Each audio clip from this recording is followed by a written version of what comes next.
I look forward to answering your questions, and I yield back. Well, great. You got a preview of my questions since I went out of order. But That's all right. The NBAC, the National Biodefense Analysis and Countermeasure Center out there by Fort Detrick, we're concerned they're still doing some dangerous research out there, and it needs more oversight. Do you have any update for us on that? I do, and I want to thank the chairman for bringing a lot of history to my knowledge of this lab and the work that it was doing, and I appreciate Secretary Kennedy's input as well. Yes, we do have a visit planned in the future here in the next 10 days to 2 weeks with Secretary Kennedy to look into the work that this lab is doing and if it is appropriate for the Department of Homeland Security to be engaged in that. I think your concerns have created some oversight that is very helpful and will be helpful in making sure that they're doing correct research that actually is beneficial and not research that's been abused in the past. So the president has banned gain of function, and as you and I have discussed, it's important that someone can simply come forward who disagrees and says, well, this doesn't meet the definition of gain of function. This is essentially what Anthony Fauci did when everybody said the research in Wuhan was gain of function. They were taking an animal virus, they were running it through an animal model with human lungs over and over again and adapting it to be infectious in humans. That is gain of function. So the people and personnel make a difference. And so what I would ask is, as you ask the career people out there who've been doing the experiments, you realize that their natural tendency is to want to keep doing what they've been doing. So I think it's going to take scrutiny, new people, new scientists, consultants to look at each one of these and say, don't just tell me you're not doing it. Give me a list of 20 or 30 experiments. What are you doing? And as an example of that, you know, we've been sending records requests for 3 years and we got nothing until you came into office. And I hope that you will be looking at our records requests. They're all dated in time, some of them by 5 Republicans, some of them by Republicans and Democrats, and they were just routinely ignored. Have you had a chance to look at the chain of questioning here to see if there's anybody that was actually purposely obstructing us? Yeah, so I thank you for asking those questions and talking about the follow-up to members of Congress, senators and representatives. My predecessor didn't respond to anybody. It didn't matter if you were a Republican or a Democrat. He didn't respond to your letters and your oversight. And I've tasked all of my people with changing that about our Department of Homeland Security, that we will be responsive to Congress. We've given you about 50,000 pages, I think, so far of information. We continue to get and gather more data and facts that we can return to you so you can conduct oversight. What I would say is between NIH and the Department of Homeland Security, there are no research projects ongoing right now today or that we've been able to find as far as projects they were doing together. We did have a couple of employees that were contracted for their specialty backgrounds that have done work over at NIH before, but that kind of oversight needs to happen, and I think it's important that we have an independent outside source that also is reviewing the work that they do. As you're collecting the records, I would just ask that you ask the people, why wasn't it given before, and see if you can find where the chain of command ended. Were there people purposely not giving us the records because they really shouldn't be employed by government? Secretary Mayorkas has told us repeatedly that there was no censorship going on. The CISA wasn't doing anything. They weren't involved with speech. We know from the Twitter files they were. Have you ever uncovered any internal communications or activities that contradict their testimony with regard to the government being involved in censorship? Yes, sir. We have literally found thousands of documents that have proven that they were involved in censorship and policing speech. So we will be unveiling these to this committee and making sure we're exposing what CISA was doing with a vast majority of its time of certain employees. And some of the discussion I think we'll have here today is about getting CISA back on mission and some of the reductions in staff that have been over there. And that's reflective in the fact that many of them were doing work that they shouldn't have been doing. And I hope you'll look at our bill, the Risky Research Review Act. Administrations do a lot of things and a lot of good things, and then they go away when the next administration comes in. The good thing about this legislation, it would be a presidential commission of scientists to define on a continual basis what is or isn't gain of function, to rule on that. It's been voted by in a bipartisan way. It was a unanimous vote out of this committee. It's one of the few things in Congress we actually, I think, have bipartisan support for. So we hope the administration will look at that and consider making a public endorsement of that. Okay. That way we can make permanent the things you're trying to do to constrain gain of function. Thank you for that, your testimony. And with that, I recognize Senator Peter. Thank you. Thank you, Mr. Chairman. Secretary Noem, thank you for being here again before the committee today. I also appreciated the time we spent yesterday morning on the phone discussing a variety of issues, and I look forward to those kinds of discussions continuing in the future. As you know, the protections for sharing information under the Cybersecurity Information Sharing Act of 2015, confusingly referred to as CISA 2015, but it deals with the information sharing, expires at the end of September. This is a critical authority that applies to information sharing across the federal government, not only to CISA, the agency, but it also allows the agency the ability to have robust and timely cyber threat information shared between public and private sectors, as well as among private sector companies, so folks have an understanding of the threat landscape that's out there and have full awareness of what's coming at them by nefarious actors. Does the administration support the extension of this incredibly important authority that I've been hearing about from a number of stakeholders that they're very concerned it's going to expire? Does the administration support the extension? Yes, we do. Thank you, Senator Peters. It's a very important piece of legislation. Does endorse it for 10 more years, which I think is a long enough time frame for us to really make sure that we have the stability we need in this area to create those kind of partnerships you were talking about with private industry. We need their expertise and their knowledge and their interaction with those across the world that hate the United States of America to come in and cooperate with us to make sure we're prepared to secure our systems and our critical infrastructure. Great. Well, I look forward to your support, the administration's support, so we can pass this extension, a 10-year extension, before it expires. You're absolutely right how critical it is. Secretary Noem, I'm also concerned about the increasing number of security threats that we're seeing from drone incursions to public spaces, to airports, critical infrastructure sites all across our country, as we spoke about yesterday morning. Just last week, a man in Michigan was arrested after he allegedly tried to attack the U.S. Army's Tank Automotive and Armaments Command facility at the Detroit Arsenal in Warren. According to prosecutors, the man flew a drone over the facility to conduct operational reconnaissance, further highlighting the need to ensure that law enforcement is properly resourced to deal with this growing threat. While I understand that there are safety concerns with the technology that need to be addressed by the FAA, I would like for all of us to work together to reauthorize DHS and DOJ's counter-drone authorities that also expire at the end of September, because this threat, as you know, is not going away. Last Congress, Senator Johnson and I introduced a bill, S-1631, that I think is a good starting point.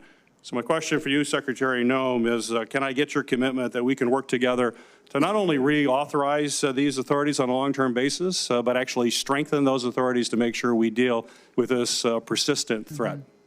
Yes, Senator Peters, I'll take a look at your legislation specifically, but we do need to reauthorize the authorities that we do have in order to address not just our Homeland Security day-to-day activities, but we're hosting some very large events in this country that will, I think, challenge our ability to secure that many large events at one time. So having those kind of authorities and addressing what we can do to cooperate with states and local governments and cities in locations where big events happen would be very important to do that. So you're right, the expansion of those authorities needs to be looked at to make sure it's appropriate, but also gives us the tools we need to keep people safe. We've got the Club Cup coming this summer, the World Cup next summer, which will be 10 million ticketed people, 22 million people that will be involved in the activities surrounding it.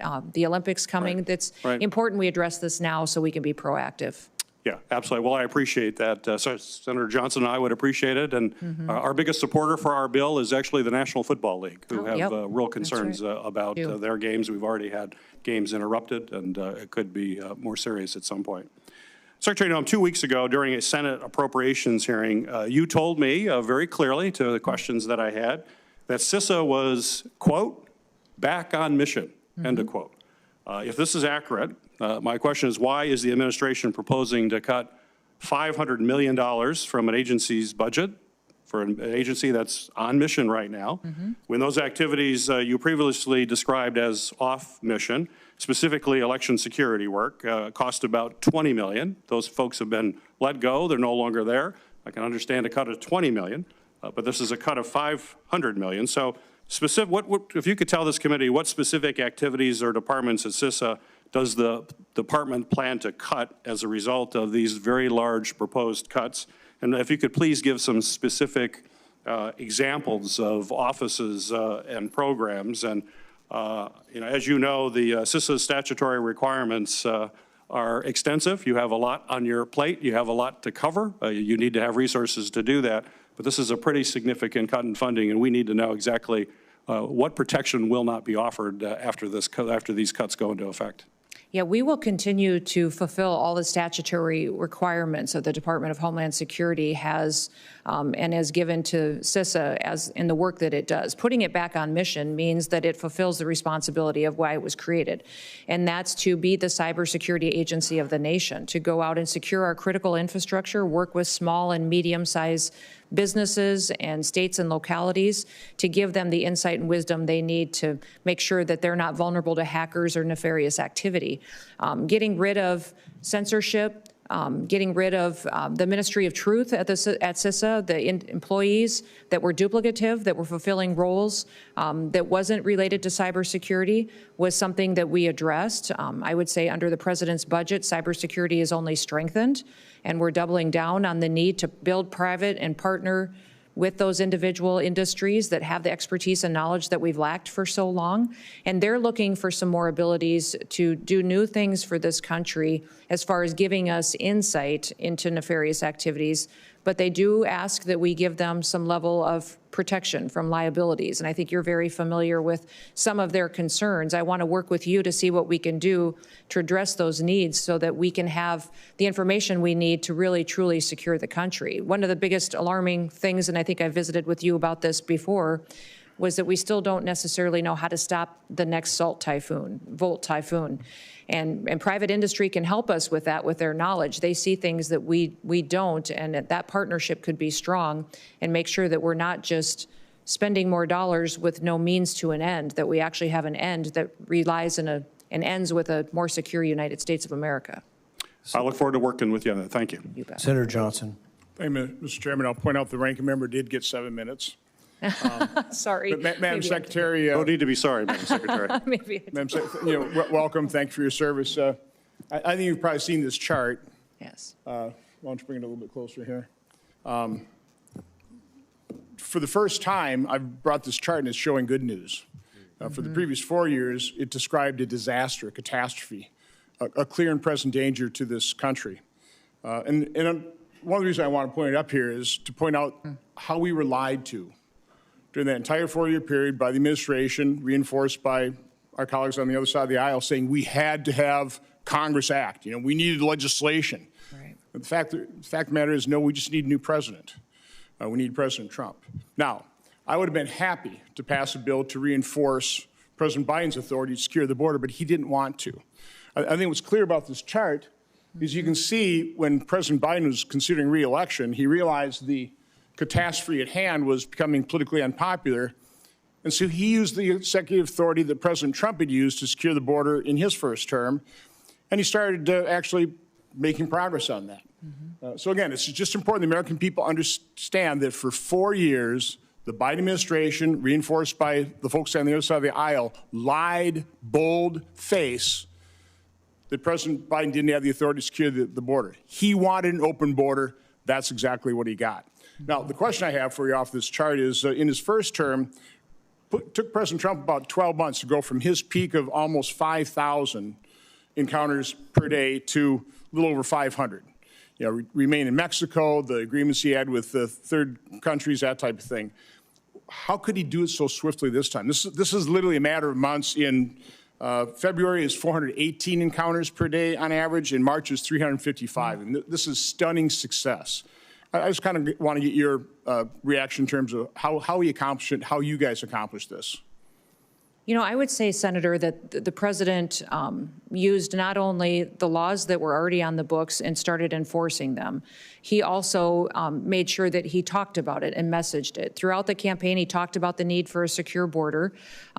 What we need to remember constantly in this country is that the world listens to everything that we say and what our leaders say. And he told me specifically when he nominated me for this position, I don't want you just to go and run the Department of Homeland Security, secure the border, and make sure that our agencies are back on mission. I want you to tell the world what we're doing, because the only way they're going to stop coming to this country is if they know never to leave their home country. If they know that we're enforcing our laws, they will stop coming. And that's exactly what's happening. Because of our messaging, because of the fact that we have actively talked in Guatemala, in Honduras, in Mexico about don't come to the United States anymore illegally. There will be consequences.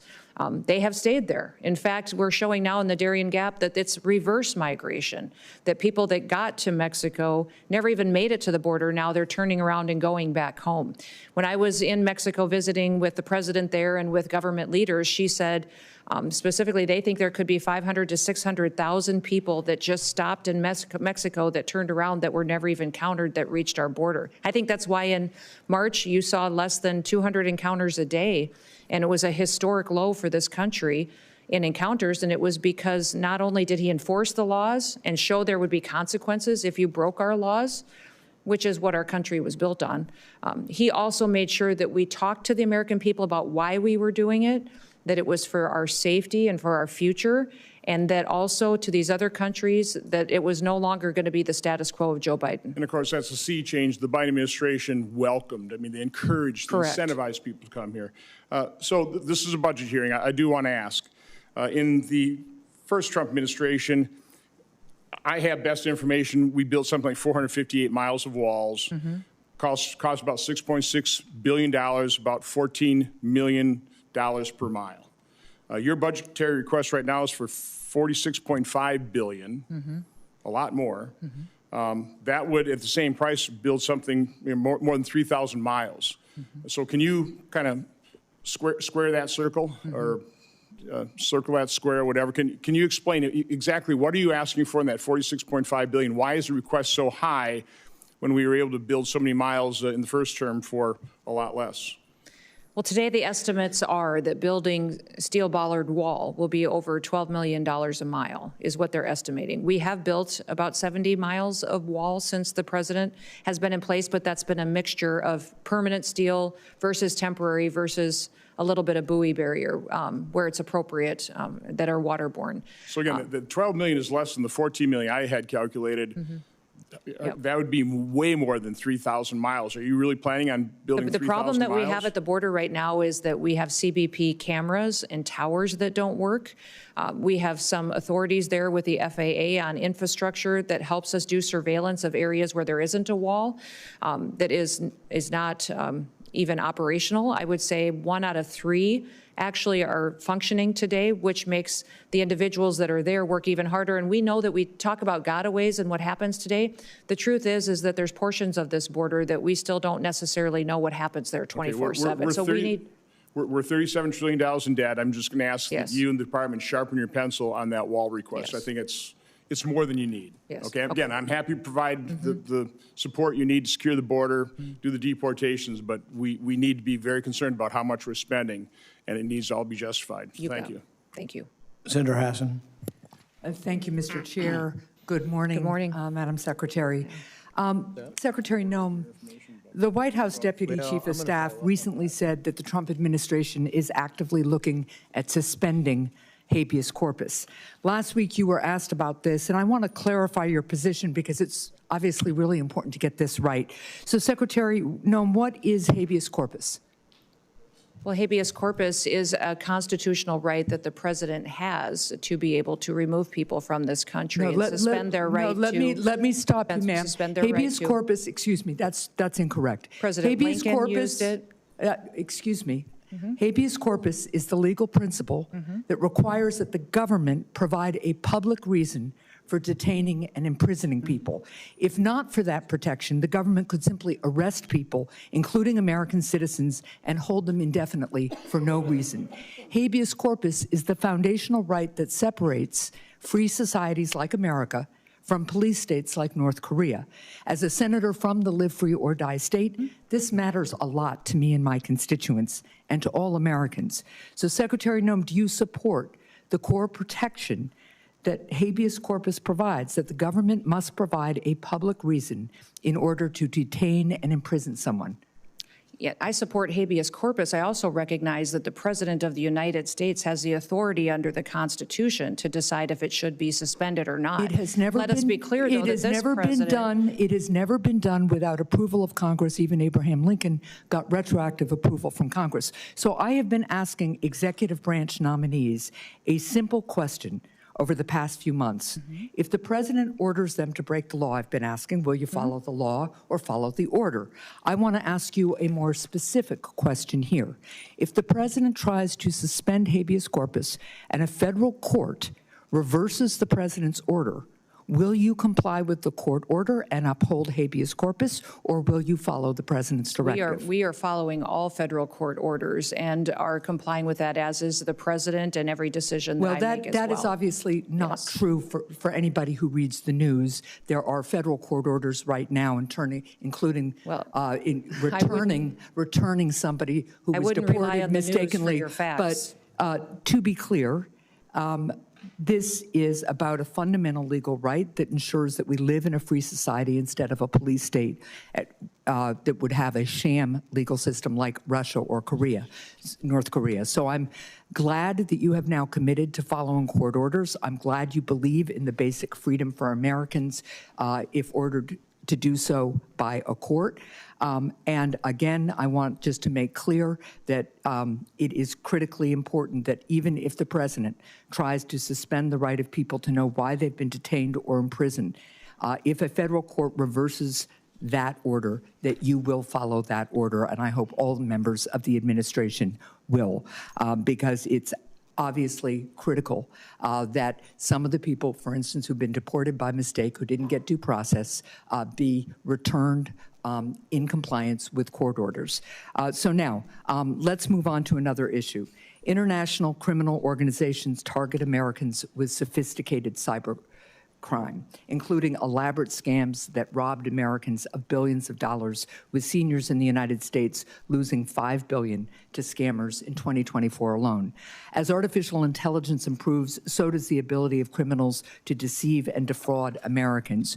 With this new technology, criminals can impersonate loved ones, develop advanced malware, or make more convincing phishing messages. How is DHS working to identify trends in illegal activity and ensure that new AI systems have safeguards in place to prevent their use in criminal activity? Yes, we are working extensively through CISA, but in all of our agencies to make sure that we're going after these criminal, nefarious actors. I would say partnering with private industry is critically important so that we have the insight that we need to really understand the tactics that they use and the advancements in software. The AI ability that they have to adjust and to supersede some of our systems is incredible. And so investing in those systems is important, but also having the knowledge and bringing everybody to the table and breaking down the silos between our agencies and our intelligence agencies is important, so we all have the information that we need to get. Well, and that gets me to one final point and question here, because Senator Peters began to ask about it. There's been recent reporting that indicates that the Chinese government installed remote access to Chinese-made power inverters in the U.S., raising concerns that the Chinese government could try to disable parts of our power grid. And you made a comment following up on Senator Peters' question about the importance of not only working with private industry on this issue, as you would also want to work on AI, but also on working with state and local governments on cybersecurity. And can you just talk to me a little bit about how DHS is partnering with state and local governments right now on cyber? Well, that's one of the core critical missions of CISA, is to help those state and local governments harden their systems. We're extremely vulnerable by our weakest link. And so when you have a small state that doesn't have the resources it needs to invest in these security operations, then they're vulnerable to attacks and hacking attempts, and they can access our systems. If they have a contract or a system that interfaces with the federal system, it makes us vulnerable as well. So we are responsible for 10 of the 16 critical infrastructures under the Department of Homeland Security, and making sure that China can't come in and shut down our electrical grid, our water systems, things that people rely on every day for their day-to-day lives is very important. So that's why we need these kind of partnerships, is to make sure that we're secure all the way down to our smallest actor that participates. Well, I appreciate that, and I appreciate working more with you on that. Thank you. Thank you. Senator Lankford. Secretary Noem, good to see you again. Thanks for your leadership and the work that you've already done, and there's a lot more still to do, but y'all have had a pretty remarkable start in the process. And very grateful. For 4 years, every single hearing we ever had with any DHS official was dominated by border, close it, close it, close it, close it, and excuses why they couldn't. It's kind of fun for me, actually, to be able to sit here and hear a conversation about FEMA, about Coast Guard, about all the other aspects of DHS that's out there, Secret Service, when all we had time to talk about was about border in the previous time. I had my team pull together just the March numbers for the last 4 years of border crossings. And what happened? If we go back to March of 2022, 222,000, 2023, 193,000, 2024, 189,000, and then this last March, 11,000. And to be able to see the dramatic difference that's happened in a very short period of time in the enforcement that's actually happened, it's given a deep breath to the nation. It's also given an opportunity for the folks at the border to catch up. I was in San Diego a couple of weeks ago, meeting with the Border Patrol folks in CBP and Coast Guard. They're in San Diego and their enforcement around the Tijuana border, and to be able to see what's happening. And the morale there is dramatically different, dramatically different from the times that I've been there in the past. You had mentioned Coast Guard as well, and I want to be able to just highlight that. Then I've got a whole bunch of other questions I want to go through, but I just want to say thank you to you and your team for the work that's been done. The Coast Guard folks are getting an additional pressure point there. Folks are getting on jet skis and panga boats and coming around. Coast Guard's not only saving lives, as we've seen in the past couple of weeks even, about some of these panga boats that are coming in that are capsizing out there. Coast Guard's rescuing and actually removing folks at the same time in the process. They've got to have additional cameras. They need different radar systems. They need additional people that are there. I saw some of the DOD personnel that's working alongside Coast Guard folks to be able to assist them from other agencies of DOD. They need additional folks there. So one of the questions I want to ask you was about Coast Guard and the plan. You mentioned that about additional assets, but there are radars, cameras, other things, including personnel, that they're going to need help on. Yeah, I would say the Coast Guard, its mission set is pretty expansive, and most of the time they're not only just doing search and rescue, they're out there doing interdiction on the water. They're also participating with the Navy in securing projects and missions worldwide, and their cutters move faster and help work securing our warships and our aircraft carriers, and it's incredibly important, the work that they do. So we're grateful for that, but we also recognize that they've been neglected for years. They've got cutters that have been delayed. We're outmanned by Russia and China every day in the Arctic region, in the Indo-Pacific region as well. We need more assets, but down on the border specifically, you talked about the fact that these cartels are using faster boats with faster engines and jet skis to outmaneuver the Coast Guard, and that's how they're penetrating into the country and proliferating their drug use and human trafficking. So we're going to continue to get them the assets they need. They need airframe. They've got several that have been grounded because they can't even be maintained anymore. They need cutters, but they also need counter-UAS technology. Every cutter could use that. They see drones every day out there on the waters and in the work that they do that they can't find out why they're hovering over their mission set, what they're doing if they're weaponized, and then use that to protect our country. They also need satellite technology. They need new software systems and to be able to interact with law enforcement. Their communications. I talked to one Coastie when I was out spending time with them on the front line, and thank you for spending time with them, by the way, because that doesn't just mean the world to them. I think you learn in a different way truly what their needs are.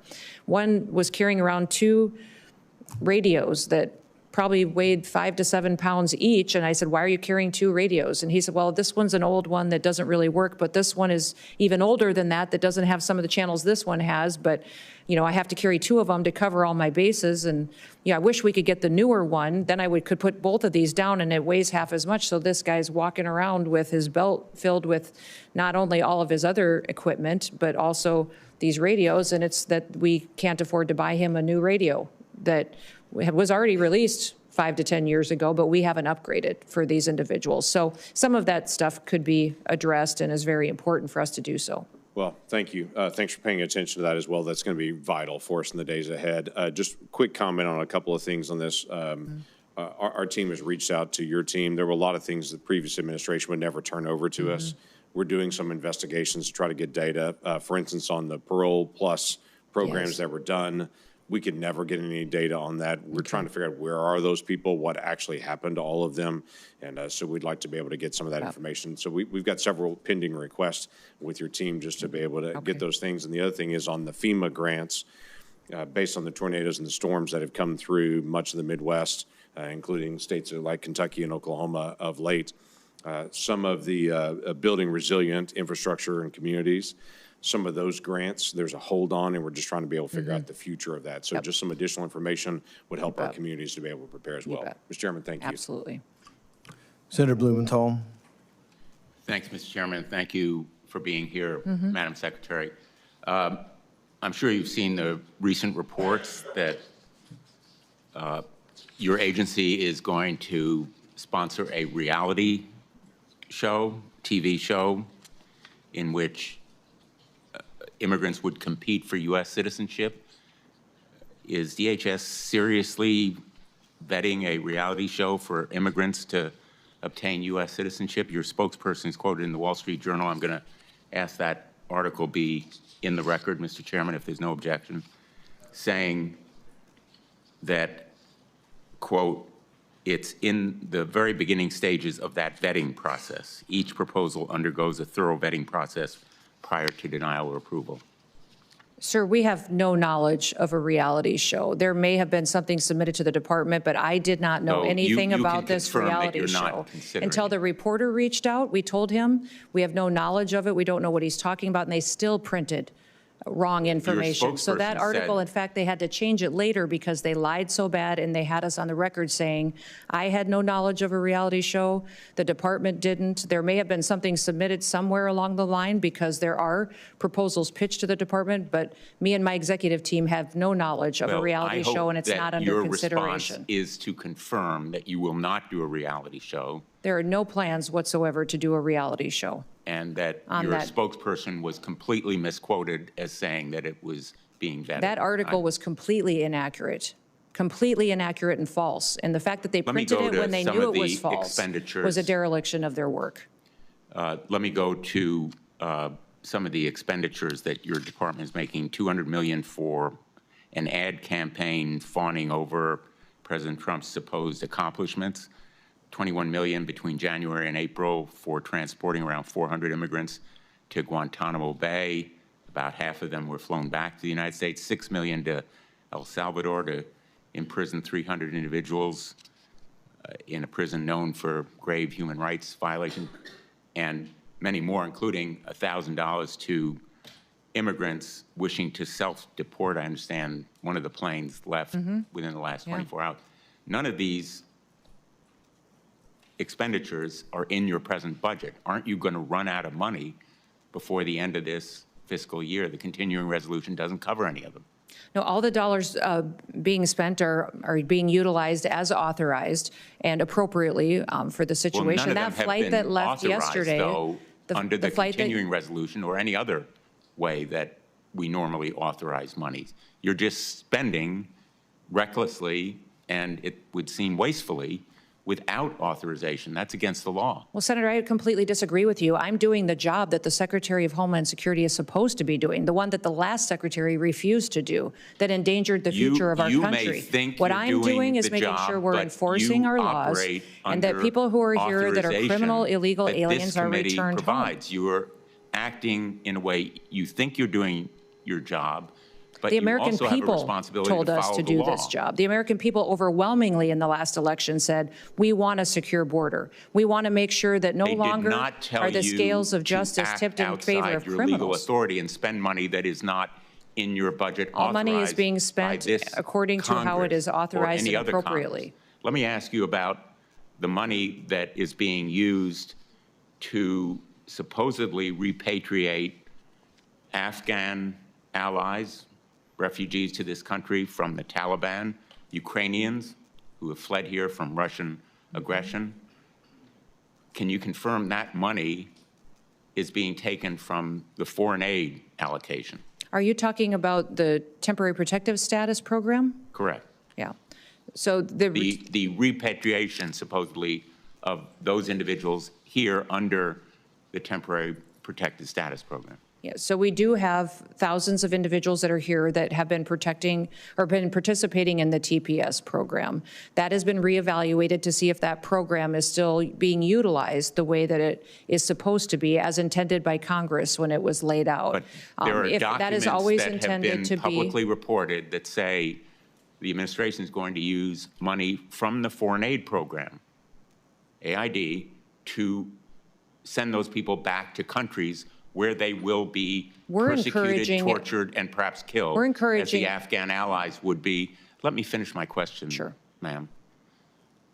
Where they will be potentially killed, tortured Afghan allies who served us during our wars there, saved lives of American soldiers and diplomats, are going to be sent back to the Taliban using foreign aid money. Can you confirm that's the plan that's been reported in the Washington Post this morning? No, I won't confirm that because that's not true. Those individuals have an opportunity to apply for asylum and other programs where they will be protected if their lives There are in is a danger plan from to the send government back that's in their anyone country. who can't Time qualify has for expired. asylum. Senator Moody. Thank you, Chairman Rand, and welcome. Thank you for Thank you. being here. Yeah, thank you. I think I can speak for everyone in this room and everyone in this country that you are a welcome addition as the head of DHS. In fact, you heard time and time again from everybody that's been questioning you. They sought repeatedly documents from that agency. I litigated as Florida's Attorney General against DHS and Secretary Mayorkas and sought documents. And as part of that, and I hate that it took litigation to uncover what I believe was the most destructive cover-up in our nation's history. But I uncovered plans by DHS when the border was overrun to just step back and let everybody come in and facilitate that. Plans to push quotas into the interior daily. Plans to build illegal programs to bring more and more people directly here from out of our country here. Plans to illegally release people into the U.S. that had been brought here for prosecution, solely for prosecution for drug crimes from outside our country. And when they finished their decades-long prison sentence as drug traffickers, instead of historically as they would have been deported, they put them back into the community in which they were prosecuted and released them. The premeditated calculation that went into destroying our borders and pushing barely vetted, oftentimes dangerous people into this nation, I believe was something that we will look back on in a nation and say that was the moment as a country we stopped taking seriously protecting the sovereignty of our nation, our security, and making sure first and foremost we were keeping an eye on the plans of our enemies and the weaknesses that we had as a country. And I cannot thank you enough for stepping up and coming back to work, coming to DC, having been home in your state, coming back to the swamp to try and reverse the damage that was done. In fact, we've been talking a lot about cover-ups and things that were kept from the American people in the last administration. Your predecessor sat here and testified to Congress time and time again while I was busy litigating as an AG, uncovering the real plans. The border is secure. The border is secure. The border is secure. Time and time again, he lied. And in terms of someone that needs to be held accountable for perjuring themselves, it's not just about not providing information. It's about lying to the American people as he systematically made our country weaker and put their lives and their families in danger. I think that is abhorrent. I cannot believe a person was allowed to be trusted with the responsibility he was given, and I am so glad that you're willing to be here and take questions and provide documents about that. The Coast Guard is one of the things I think you said to testimony. It's been neglected for years. Our service is outmanned and equipped by Russia, China, and the cartels. We need cutters. I can tell you in Florida under the last administration, we kept seeing people, many times criminals, coming to our shores. We are a maritime border, obviously. We had to surge resources. Thankfully, President Trump came in on day one and asked that we do that, so we were able to surge resources there. But I just wanted to give you some sort of example. In the last year, we saw 13,500 illegal aliens stop from entering Florida, about almost 700 vessels that we kept from coming onto shore. So important that we get the Coast Guard cutters, get those ships built, ramp up assets. Thank you for that commitment. I am concerned that we might, in trying to do that so quickly, much needed, that we give foreign nations or companies outside the United States contracts. Do I have your word you will look at how we can readily increase our Coast Guard assets, like our Coast Guard cutters, but using American businesses?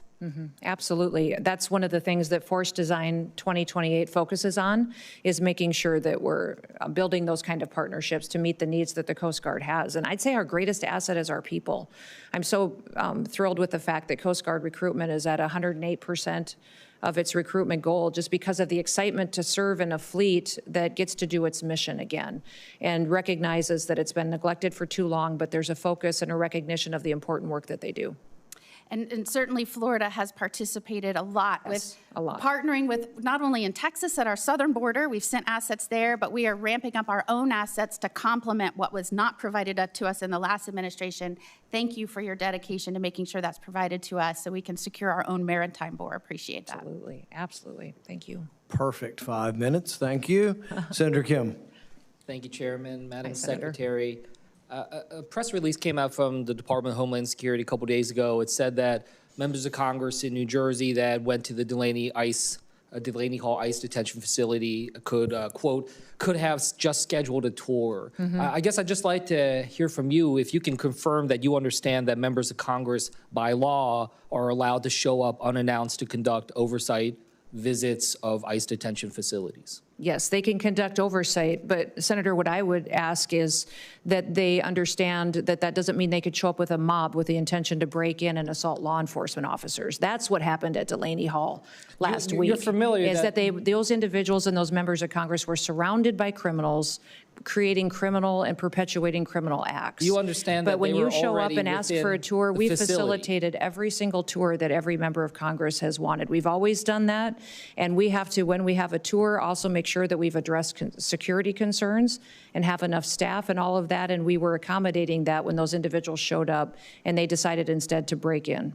You know that they were already on the ICE premise, already facilitating into having the tour when there was the arrest of the mayor. They were not breaking into They had broken through the outer fence, and they were interior on federal property when the crimes occurred. They were invited in by ICE as the ICE was preparing to give them a tour. That doesn't give them an excuse to start punching law enforcement officers. But you understand that they were not storming the fence. Well, I don't understand. Are you making excuses for their behavior that day? I'm just trying to clarify what exactly Oversight is an important part of what Congress does and what you provide to our department, and we welcome it. We give tours when members of Congress ask for it. We just ask that they not be politicized, that they actually are there to provide the oversight that is needed to ensure that we're doing due diligence in our job.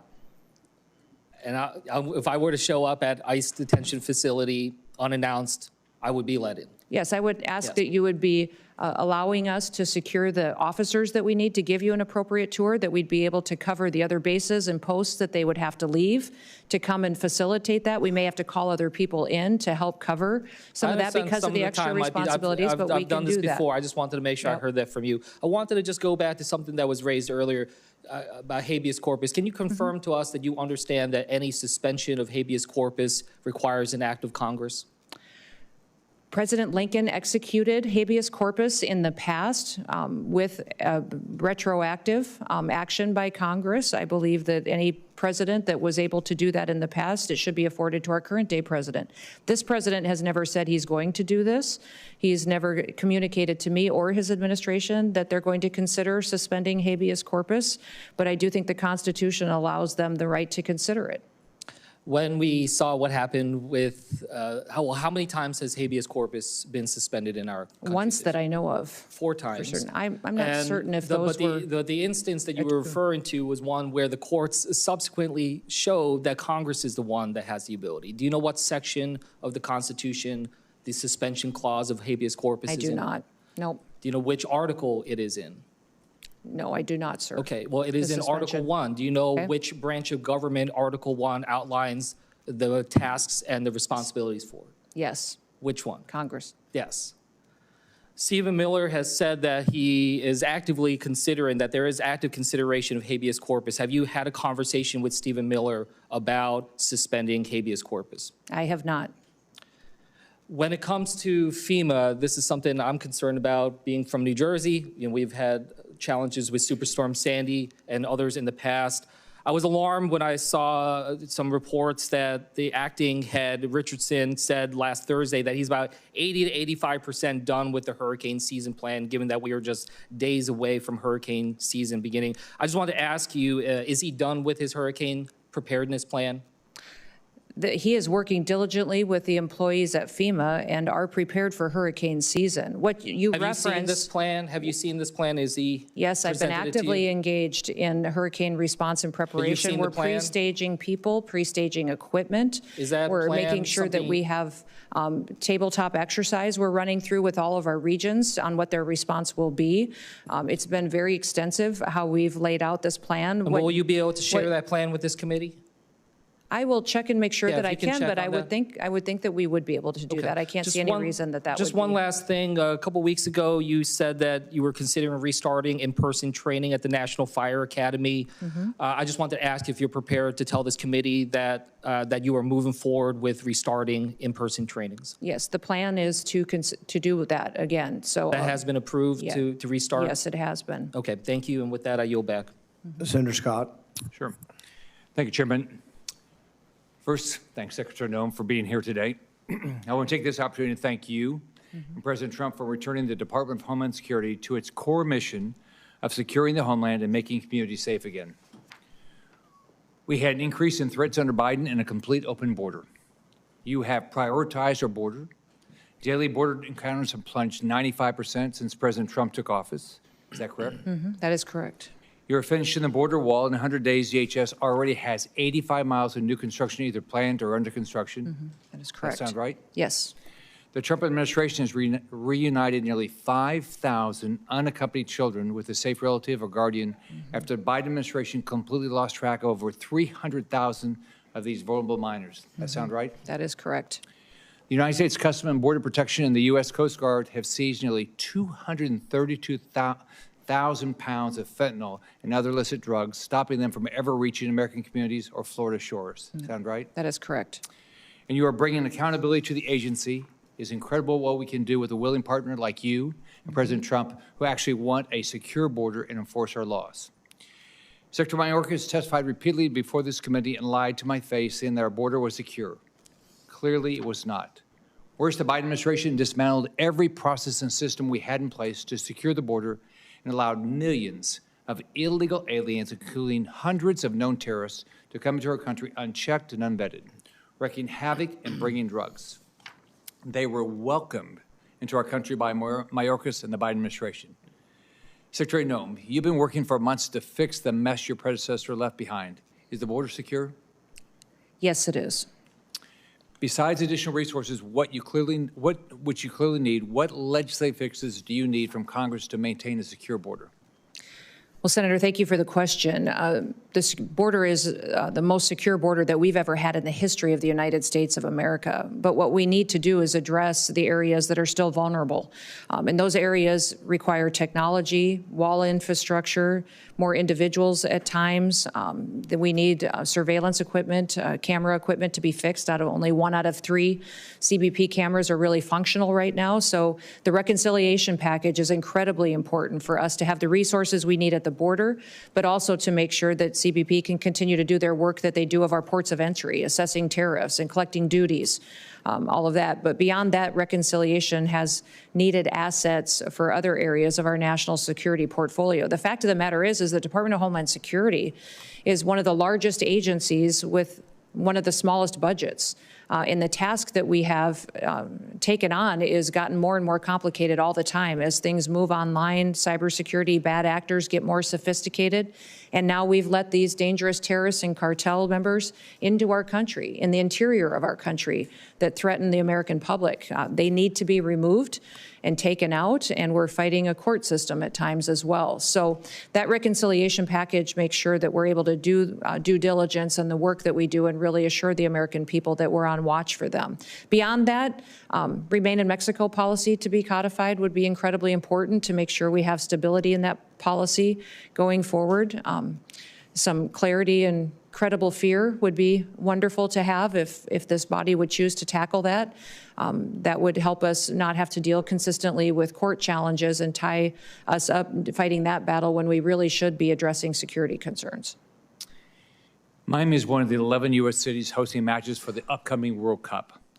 Can you discuss how DHS is preparing for that and how DHS is working with the state and the locals to make sure they have everything they need for a successful and secure event? Yes, we are working diligently with FIFA and other entities to ensure that cities and states have the assets that they need.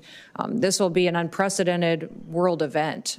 It'll take place in 3 different countries and many cities across our country, but also Mexico and Canada, and it will take place over a month. It's the equivalent to 10 different Super Bowls, and we will at times have 11 different matches going on in the country on the same day, and making sure we're supporting security operations in all of these cities is imperative. So having the conversations now, there's meetings happening almost every single day between our department, the White House, the federal government, and FIFA and these cities, to ensure that we have the protocols in place, the guidelines in place, universal approach to how they're going to be applied, and then what we can do to secure not just the ground and territory and access to these events, but also the air space above it.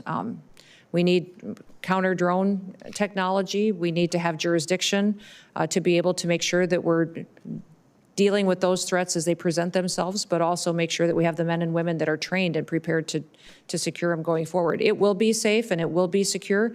It's a lot of work because we've never done anything like this before, though. Well, thank you for all your hard work and your team. Thank you. Appreciate it. Senator Slotkin. Thank you, Chairman. Thank you for being here. You know, Michigan's a border state, so we need each other. We have a very big bridge that's being inaugurated, ribbon cut in September. We need that to be fully staffed. We have a lot going on in Michigan as a northern border state, so we need each other. But what I'm concerned about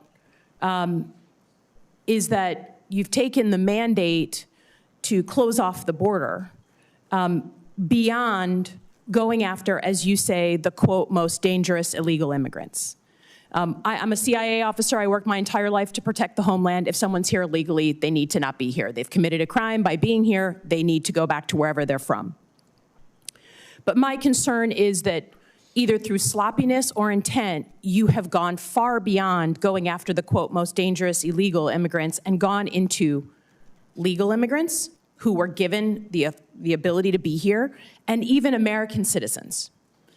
And when I think about that, you know, there are lots of people in this country, including me, who have families who fled this kind of environment where they have no rights, where they have no due process, where they don't have habeas corpus. So while I'll be the first to say, coming from a state that was won by Trump, that there is a mandate to do something about the border, I think it is absolute dangerous overreach to go beyond that and start picking up American citizens and people who have the legal right to be here, lawful immigrants who have done everything right. So first and foremost, do you acknowledge that your department has made some mistakes, any mistakes, in going after either American citizens or legal immigrants here in the time that you've been in office?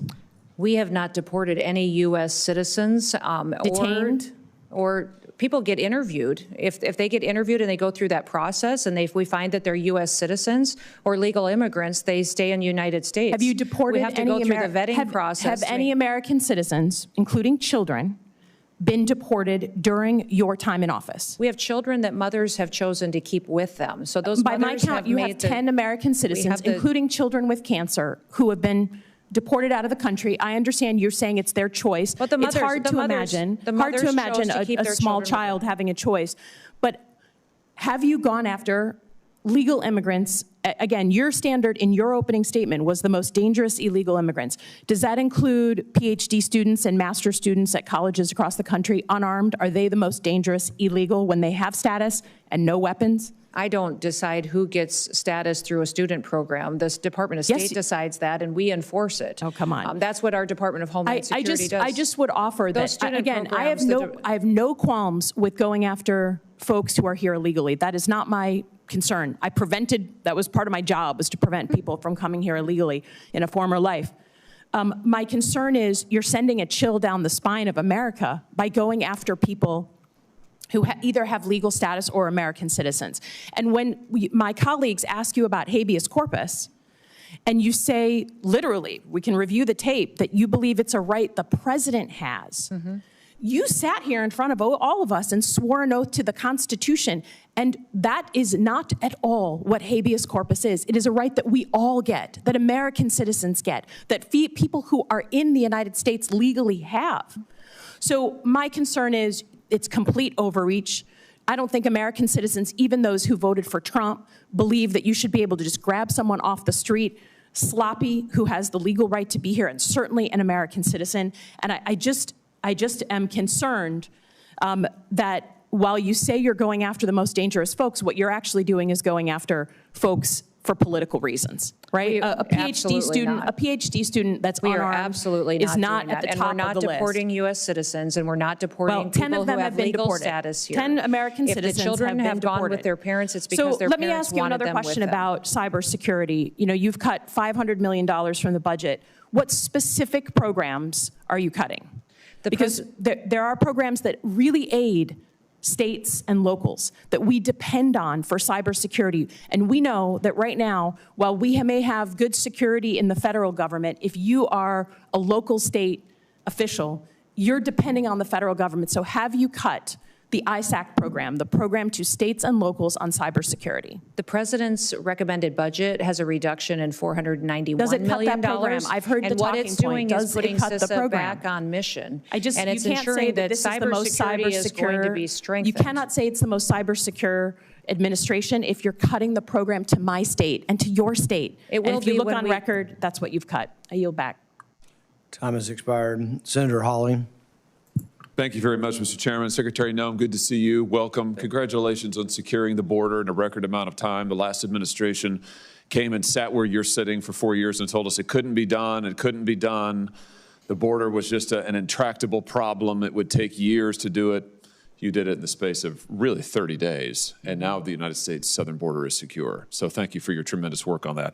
I want to begin, however, with the situation in St. Louis, which I'm sure you're aware of. On Friday afternoon and evening, major storms ripped through the St. Louis area, as well as southeast Missouri. I'm going to put a picture up over my shoulder here. An F3 tornado cut right through North St. Louis. This is what you're seeing here is pretty typical, I'm sad to say, of the damage. We lost 5 people in St. Louis. We lost another 2 in Scott County, which is down in southeast Missouri, there to the south, a couple of hours south of the city.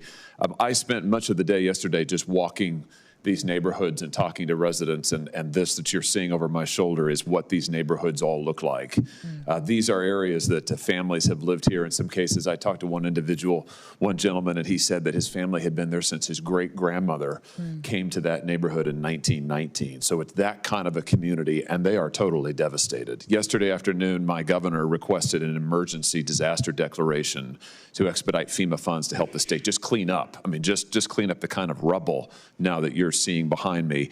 You've been a governor until very recently. You know how important this is. Can we get your help to expedite the consideration of that request? Again, it was just made yesterday. We need it as quickly as possible. Will you help us expedite that? Yeah, absolutely. I've spoken with your governor and did that day that this devastation happened. And so we've promised and pledged to get that expedited as soon as possible for him so he can have the resources that he needs to respond to his people. And that's one of the failures that FEMA's had in the past, is that people that incur this kind of damage and lose everything, then they sit there for months, sometimes years, and never get the promised critical response that they think or that they believe they should be getting from the federal government. And that's why President Trump believes that this agency needs to be dramatically reformed. I'm glad to hear you say that, and you're exactly right. We've had this situation in Missouri in years past where we've had individuals who have qualified for FEMA aid, including individual assistance. In some cases, they've been awarded the assistance, right, and then FEMA has come in and clawed it back, right, or never paid it out,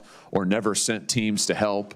So to have your commitment to expedite this is tremendous. That will be welcome news to the residents of St. Louis. We also have, the state has pending 3 requests for major disaster declarations from earlier storms. We've lost over a dozen people. Actually, if you count the folks we lost just on Friday, we've lost almost 20 people now in major storms just in the last 2 months in Missouri. It's been a terrible spring for us. Here again, can I ask for your help? Will you commit to helping for those 3 major disaster declaration requests that are pending? Will you help expedite those, Secretary Noem, and get those in front of the president, get those approved? We are desperate for the assistance in Missouri. Yes, absolutely. Thank Make you. sure the application gets to the White House as soon as possible. Fantastic, thank you. And can I also have your commitment that if and when the president approves a major disaster declaration for this storm that just happened on Friday in St. Louis, will you expedite as much as possible FEMA individual assistance for those who qualify for it in the St. Louis area? Yes. And I want to tell you just how important that is, because as I toured these streets and walked and talked to the residents, what I heard over and over is many of these folks don't have insurance. Yeah. You know, many of these folks, they either got their homes from a family member, or they bought them from a family member, so they don't have a mortgage on the property, and therefore they don't have homeowners insurance. So, as you know, having been a governor, in many instances, FEMA assistance is going to be the only assistance that they're going to get. And I just had a hearing in this committee and our subcommittee, Senator Kim and I, last week, where we talked to major insurance companies who routinely scam people by refusing to pay out the full policy awards that they are due. So I know we're going to be fighting that in Missouri. We've got to have the federal government where there's individual assistance that people qualify for. We've got to have people be able to get that. Otherwise, we're never going to be able to rebuild these neighborhoods. So you just committed, I think, to expediting that. I appreciate that. Thank you for your help in all of this. And then the last thing we'll say is can you commit also to making sure that the FEMA communication with the state and with individuals is open, is clear, is transparent? You referenced the fact that FEMA is notorious for giving bad information, for slow-walking residents, for confusing intake forms that nobody knows how to fill out, for not getting back to people.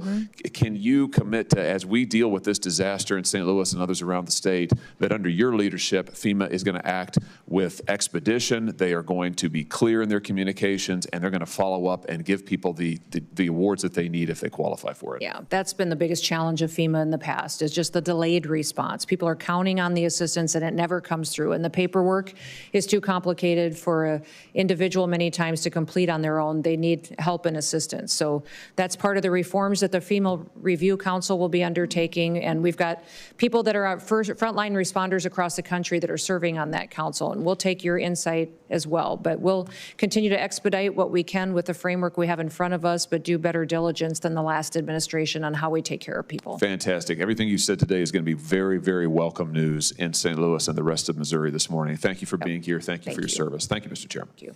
Senator Fetterman.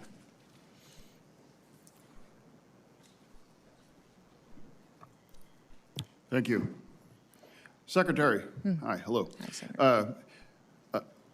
As you may know, I'm from Pennsylvania, and I occupy perhaps a unique position.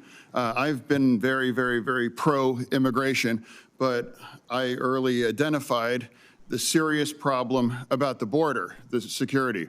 And I've said this publicly, I'll say it now, that my party failed to secure our border.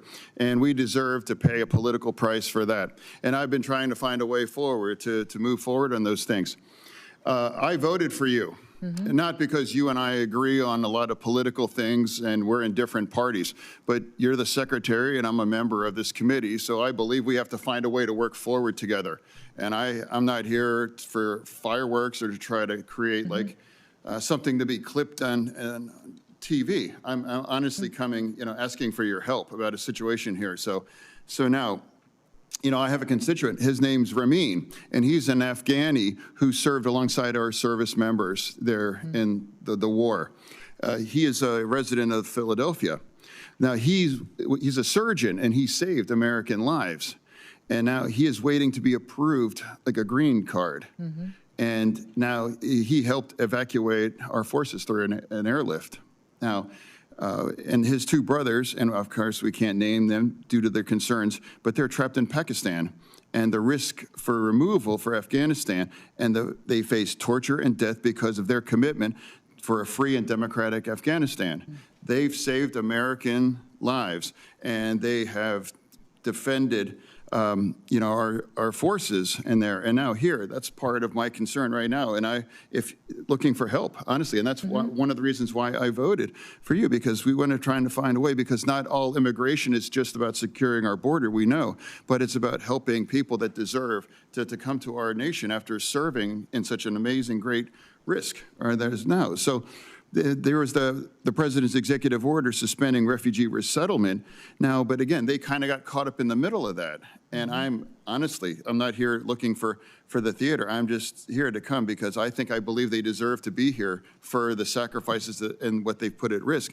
And I'm asking if we're able to get some kind of, working with my office, please, to find a way to bring these Afghani heroes that saved American lives during that war, because things may got caught up in these executive orders.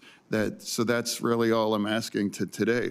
Yeah, Senator, we will certainly work with your office on those specific cases. We have 8,000 individuals that have been granted asylum since President Trump has been in office, looking at cases much like you have. And these individuals that are here that may have been on a different program like TPS that is no longer going to be in place in a couple of months, we have the opportunity to work with them to get them qualified. Many of the concerns with some of these countries, when you're talking about interacting with them and giving them status and green cards here in the United States, is the ability to vet them.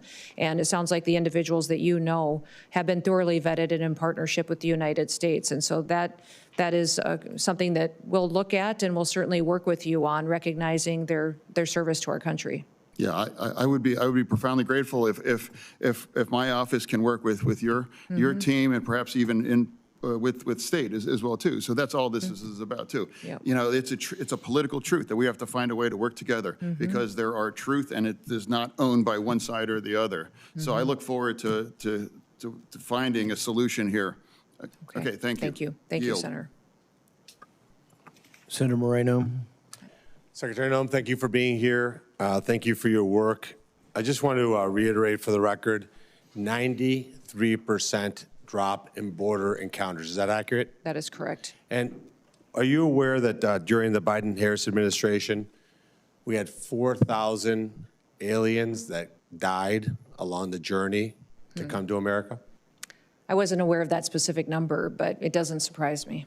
Because basically we had It's a dangerous trip. It's a dangerous trip. Yep. The Darien Gap, which is right near where I was born in Columbia, went from being a supposedly uncrossable border to hundreds of thousands of people making that journey.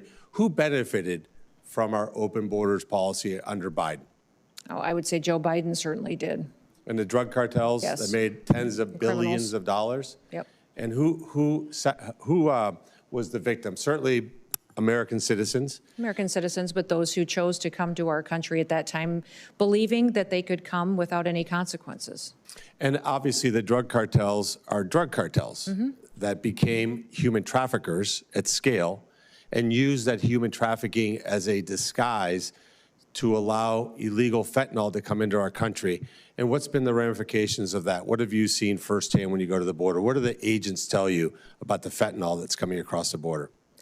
Well, it's devastating. Luckily, we have the ability now to enforce our laws with this president, and fentanyl traffic has been down 54% since he's been in office because of that. But unfortunately, what's happening is these cartels, foreign terrorist organizations, are now moving to our maritime borders. They're moving and getting much more sophisticated, and so we need to adapt and have the resources to be able to interdict them before they come in and kill off our next generation of Americans. Yeah, so it's not hyperbole to say that tens of thousands of Americans have not been killed with fentanyl because of that drop. Correct, absolutely. And it's just important to just reflect, not for political reasons, but just for moral reasons, to say that what happened over the last 4 years is just despicable. We should never have allowed that to happen. There was no outcry about the situation, and yet it was allowed to happen. Now, it's a lot easier to enter America than it is to be deported for America. Can you talk about that for a minute? Well, that is true. When you have a president in the White House that is openly saying our laws won't be enforced and facilitating this invasion that happened over our southern border, we had millions of people come. And not just people looking for new opportunities in the American dream. You had people coming that were criminals, murderers, rapists, traffickers, terrorists. And now to remove them is much more complicated, difficult, and expensive. For us to deport someone, that we have to go out and find that individual, arrest and detain them and remove them from the country, it costs upwards to $17,000 if there isn't, more delays than the normal process. That's why we're encouraging people to self-deport. If you are here illegally, we recognize that you may have been here for a period of time, but if you want to leave and have the chance to come back someday, leave on your own. We will facilitate that. We'll buy you a plane ticket. When you land, we will give you $1,000 that you can get started with and provide for your family. That cost of self-deportation is $4,500. So much, much more cheaper for the American taxpayer in how we make sure that we really are following our laws and that the people here in this country, the American citizens, are treated with the respect that they're due by coming here through the legal process and being a part of our future. Yeah, and I think it's just important, and I hope my colleagues, especially on the other side of the aisle, I look at Senator Gallego, whose family came here from another country, his mom from Colombia, his dad from Mexico, that we honor and respect those of us like myself, my 5 brothers, my sister, my mom and dad, that followed the legal process, which, by the way, is hard. It's a privilege to come to America. It's not easy. You have to go through a process. But over the last 4 years, what we did is we made it so that if you hired a drug cartel, brought you to the border, and then raised your hand when you got to the Border Patrol and said asylum or asilo, that got you a free ticket into the country, free housing, free health care, free education, to the detriment of Americans. And I think that should be something we unite about. And Senator Fetterman talked about asylum seekers. Those are not asylum seekers. They're people who want a better life. They're economic migrants. We empathize for them, but we have to have a process that we honor the people who are following the rules. So, for example, the Afghanis that he's talking about, well, they have to wait in line behind millions of fake asylum claims. And I think we have to once and for all acknowledge that that's not the case. I was proud to introduce something called the Rules Act. Unfortunately, the Democrats blocked that very common sense bill, which would have said, hey, if you come across our border illegally and claim asylum, you can't claim asylum at an undesignated port of entry. You're immediately returned. That's something that's common sense. I want to ask you a few other just technical questions. We're going to do another round in just a few minutes. Okay. Do you mind if I just ask one quick question? One quick question. Okay. I want to just encourage you to continue to do what you're doing, which is to enforce the law, which is that the agencies within DHS purchase products in the United States of America. So I applaud you for doing that. Yeah. Yes, thank you for that. Senator Gallego. Thank you, Mr. Chair. Thank you, Secretary Noem, for attendance today. Let me start by also agreeing with Senator Moreno on some things, and I think it is positive the Trump administration has provided stronger border security to keep illegal border crossings as close to zero as possible. We definitely have seen that in Arizona. My concern is that it's not sustainable. It's expensive. And that's why I recently released a common sense border security that would make it sustainable and would actually deliver long-term solutions. But let me get to my first question. Your department is overspending right now. It's on track to run out of money again by mid-July to support a mass deportation campaign that can't be afforded. At the same time, though, you recently requested a $50 million allotment for a private Gulfstream jet. That's $50 million of taxpayer money to subsidize some of your national tours that you've been going on. Meanwhile, Republicans are about to kick another 13 million people off Medicaid to fund taxes for the rich on the backs of some working class Americans. So how can you justify spending millions, 50 million, on a jet while your department is definitely overspending and Republicans in Congress are about to strip also health care from millions of Americans? Well, Senator, thank you for the question. We are spending our dollars appropriately and will be on budget. When your reference to the airframe that was the requested dollars were put in for, that's for the Coast Guard. It's to replace an existing jet that is over 20 years old and is beyond its usable hours. And the Coast Guard for many, many years has been neglected and has many airframe that have been grounded because they can't even be maintained anymore. The suppliers that give us parts and repairs and maintenance for them have said that they'll no longer support that kind of a mission. We have cutters that haven't been completed, that haven't been deployed out across the world. And then we also, beyond that, are asking for a request to build out the number of Coast Guard members that we need in place. We're asking for 15,000 more to complete the missions that are going forward. Are you going to have access to that $50 million Gulfstream jet that the Coast Guard is going to supply? The Coast Guard will use that jet exactly how it uses the jets that it has today, exactly in the same manner that it uses the ones that it has in place today. So would you consistently be using it to travel? I don't know if I would use that one or if I would use the other one. I have no idea. But I do spend time out there with our components, making sure that they are know that they have a secretary that's engaged with them, that's visiting with them, seeing what their needs are. No, sir, they're not photos. They've meant the world to the individuals at the Department of Homeland Security. They have meant the world to our ICE agents, our border agents. When they ask me to be out there with them, so they know what their lives are like. Talking to some law enforcement, besides those under DHS, we've also seen some law enforcement that have been pulled away from investigations, such as child porn, sex trafficking. We've had some agents pulled in that were doing investigations on bank fraud that are now, provisional ICE agents. And I think creating and making them do this type of work is also making us more and more dangerous, since they're not actually doing this long-term investigation. On the other hand, I have talked to some border chiefs and sheriffs repeatedly, and they've been highlighting the danger associated with cartels targeting teenagers in border communities through social media apps and recruiting them to participate in smuggling operations. And one of the bills I introduced with several colleagues here, actually, is the Combating Cartels on Social Media Act, which will help DHS counter this threat. Arizona communities cannot wait for the legislative process to play out on this. What is DHS doing to solve this problem and help keep American children and communities safe from cartel criminal activity and recruitment too? Well, that is the problem that we have. With the longer that they're here, the more established they become and the more they recruit individuals who may live in this country, U.S. citizens, or even our kids, to be a part of some of their them are operations. actually on the other side too. So it's both sides. What do you mean on their side? Some of the cartels are using social media on, let's say, Mexico, yes, wherever. Yes, definitely they are. So it's back and forth. Yes, they definitely are. But they also are infiltrating our country still by recruiting our children to be a part of their networks. That's the problem. Yeah.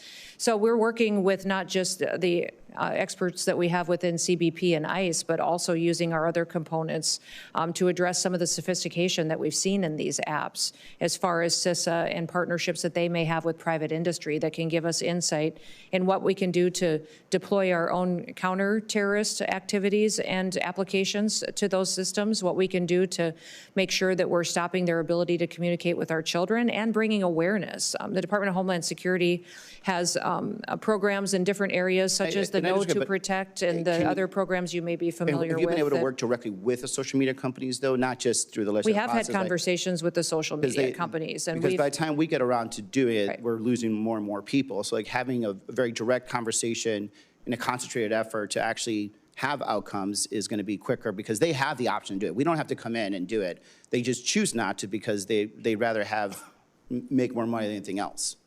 Well, that may be, but I found them very willing to come to the table. I've had myself spent dozens of hours with them, and my team has spent hundreds of hours visiting with them on what we can do to be much more proactive. So they've got some solutions that we can pursue. We'll be coming to you with some of those ideas, but I think it's important that we use their knowledge of this way of communication and recruitment to help protect our children. Get back. Senator Ernst. Thank you, Mr. Chair. Secretary Noem, thank you very much for being here today. I truly appreciate it. During your confirmation process, I had shared a story with you, and it was a heartbreaking story about one of my constituents, Sarah Root. Sarah was killed by an illegal immigrant that was drunk driving with 3 times the blood alcohol content of the legal limit. 3 times over the limit. Using a loophole in the federal law, that killer, he fled the country and he vanished for years. But thanks to your leadership, your leadership and the work of many of the brave men and women of DHS and the State Department, Sarah's killer was arrested in Honduras in a matter of days after our conversation, and was extradited back to the United States. He is in Omaha, Nebraska now, and he is going through the court system there. And believe you and me, Sarah's mother, Michelle Root, her father, Scott Root, and her brother, Scotty Root, thank you day in and day out, and President Trump for having the wherewithal to follow through to bring her killer to justice. So thank you. Thank you for that.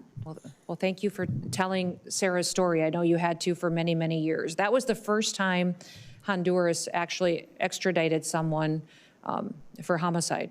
And so I think it's very important, the precedent we set, the relationship that we built there, so that we are able to get some justice for Sarah's family. And thank you for being passionate about her. And that just proves that telling your story and telling her story doesn't fall on deaf ears with this administration.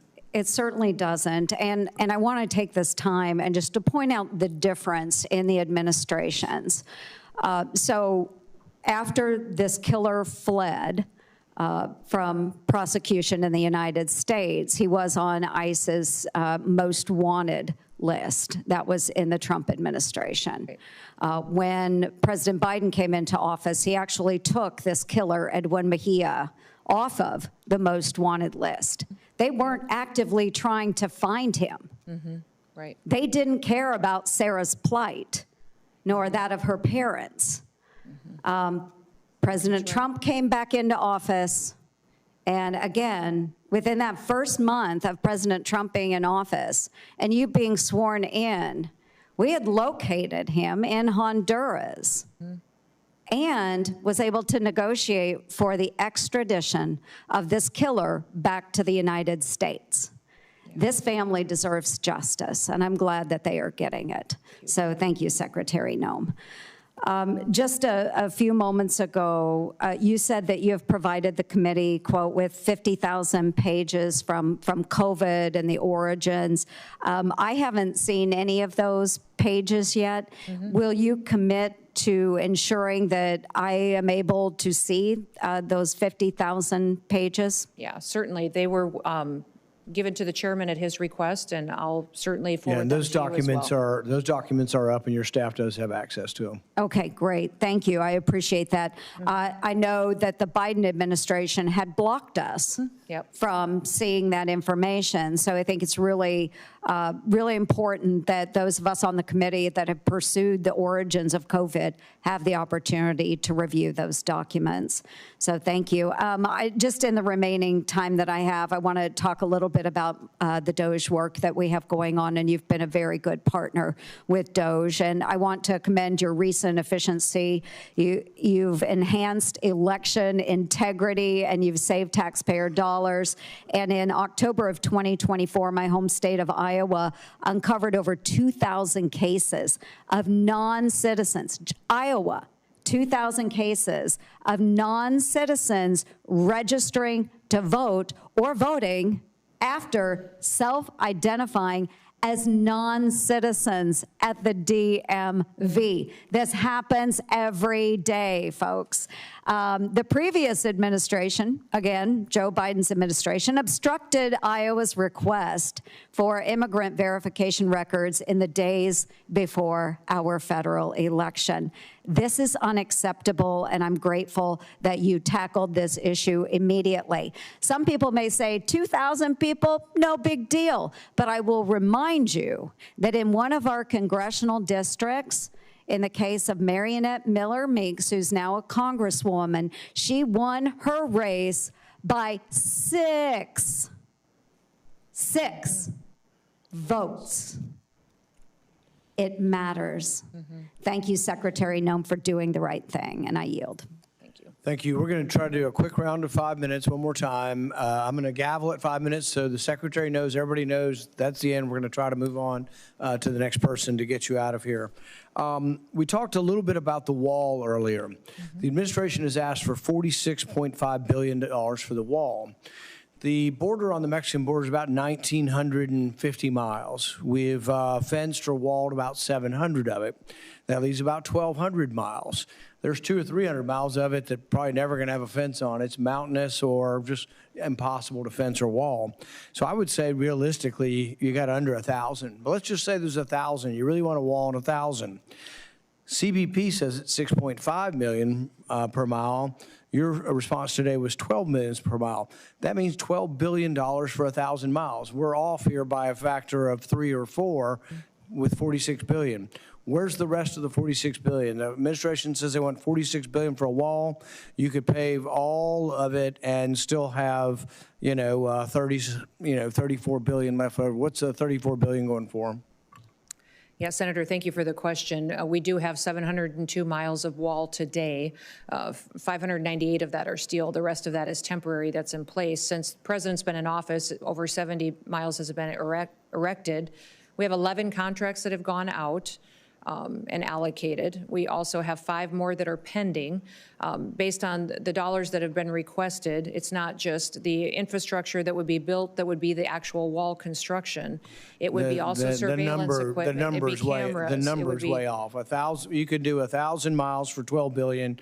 You're asking for 46 billion. So I'm one who's not impressed and would have to see more detail as to where the rest of the money goes. We can't just throw $30 billion out there and say things cost a lot. I agree. We'll get you the specifics on that. With regard to the drones and all the preparatory work that DHS does and the government does for the NFL and for FIFA, does the NFL pay DHS for the work you do?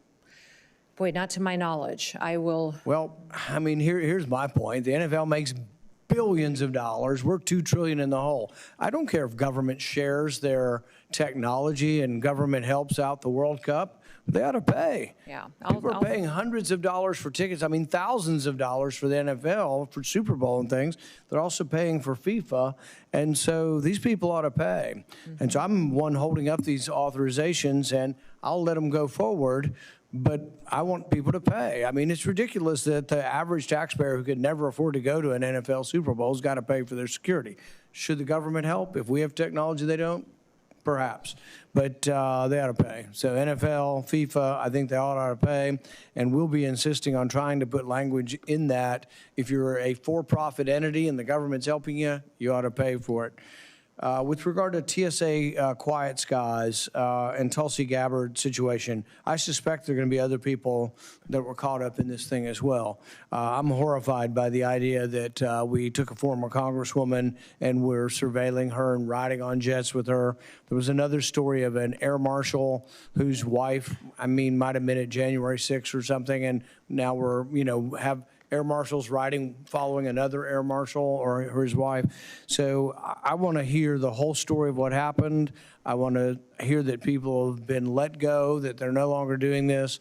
If there were abuses of Tulsi Gabbard's liberties, I want to hear from that. But I want repercussions to come from this. And I think you've said something's coming. Please let us know, and let us know how the program the destruction of civil liberties can be minimized. I frankly probably have trouble with the whole program, but let's see if there's some way. But we need significant reform. If it needs legislation, please come to us with that. Thank you for your testimony today. Thank you.